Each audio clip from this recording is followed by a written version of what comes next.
TNPSC maths shortcut ஒன்றாம் இலக்கம் காண்க.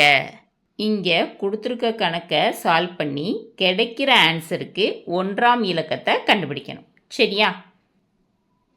இப்போது என்ன கொடுத்துருக்குறாங்கன்னா 264 பவர் 102 ப்ளஸ் 264 பவர் 103. இங்கே ஒன்றாம் இலக்கம் என்ன இருக்குது? 4ன்னு இருக்குது. இங்கேயும் 4ன்னு இருக்குது. 4ஓட பவரில் ஆட் நம்பர் இருந்துச்சுன்னா ஆன்சரில் ஒன்றாம் இலக்கம் 4ன்னு முடியும். 4ஓட பவரில் ஈவன் நம்பரில் முடிஞ்சிச்சுன்னா ஆன்சரில் ஒன்றாம் இலக்கம் 6ன்னு முடியும். சரியா? அதே தான் தமிழில் பார்த்தீங்கன்னா 4ஓட அடுக்கில் ஒற்றைப்படை எண் இருந்துச்சுன்னா ஆன்சரில் ஒன்றாம் இலக்க எண் 4ன்னு முடியும்.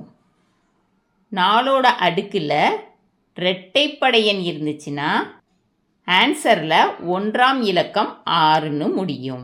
சரியா?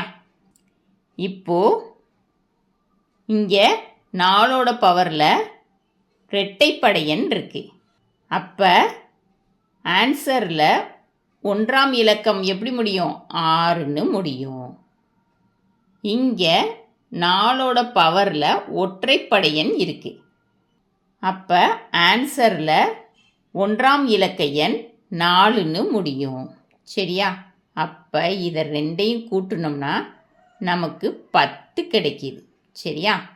இப்போ 2 இலக்க எண்ணாக இருக்குது. ஒன்றாம் இலக்க எண் தான் ஆன்சராக இருக்கும். சரியாப்பா? கணக்கில் என்ன கேட்டிருக்காங்க? ஒன்றாம் இட இலக்கம் என்னன்னு கேட்டிருக்காங்க. அப்போ இந்த கணக்கை சால்வ் பண்ணி முடிச்சிங்கன்னா ஒன்றாம் இலக்க எண் என்னவாக இருக்கும்?